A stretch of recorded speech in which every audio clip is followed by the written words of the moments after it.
میدان عرفات میں آخری نبی رحمت محمد رسول اللہ صلی اللہ علیہ وآلہ وسلم نے 9 ذی الحج 10 ہجری 7 مارچ 632 عیسوی کو آخری خطبہ حج دیا تھا۔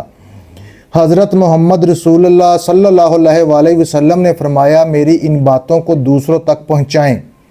اے لوگو سنو، مجھے نہیں لگتا کہ اگلے سال میں تمہارے درمیان موجود ہوں گا۔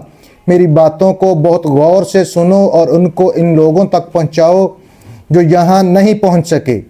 اے لوگو، جس طرح یہ آج کا دن، یہ مہینہ اور یہ جگہ عزت و حرمت والے ہیں، بالکل اسی طرح دوسرے مسلمانوں کی زندگی عزت اور مال حرمت والے ہیں۔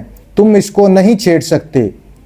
لوگوں کے مال اور امانتیں ان کو واپس کرو، کسی کو تنگ نہ کرو، کسی کا نقصان نہ کرو تاکہ تم بھی محفوظ رہو۔ یاد رکھو تم نے اللہ سے ملنا ہے اور اللہ تم سے تمہارے اعمال کی بابت سوال کرے گا۔ اللہ نے سود کو ختم کر دیا، اس لیے آج سے سارا سود ختم کر دو، معاف کر دو۔ تم عورتوں پر حق رکھتے ہو اور وہ تم پر حق رکھتی ہیں۔ جب وہ اپنے حقوق پورے کر رہی ہیں، تم ان کی ساری ذمہ داریاں پوری کرو۔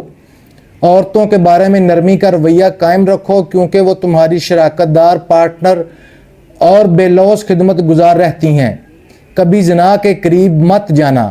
اے لوگوں، میری بات غور سے سنو، صرف اللہ کی عبادت کرو، 5 فرض نمازیں پوری رکھو، رمضان کے روزے رکھو اور زکوٰۃ ادا کرتے رہو۔ اگر استطاعت ہو تو حج کرو۔ زبان کی بنیاد پر، رنگ نسل کی بنیاد پر تعصب میں مت پڑ جانا۔ کالے کو گورے پر اور گورے کو کالے پر، عربی کو اجمی پر اور اجمی کو عربی پر کوئی فوقیت حاصل نہیں۔ ہر مسلمان دوسرے مسلمان کا بھائی ہے، تم سب اللہ کی نظر میں برابر ہو۔ برتری صرف تقوی کی وجہ سے ہے۔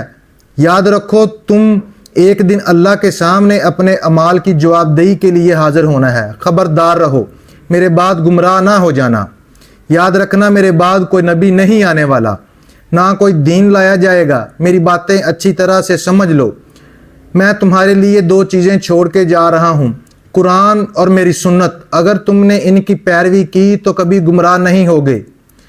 سنو تم لوگ جو موجود ہو، اس بات کو اگلے لوگوں تک پہنچانا اور وہ پھر اگلے لوگوں کو پہنچائیں، اور یہ ممکن ہے کہ بعد والے میری بات کو پہلے والوں سے زیادہ بہتر سمجھ اور عمل کر سکیں۔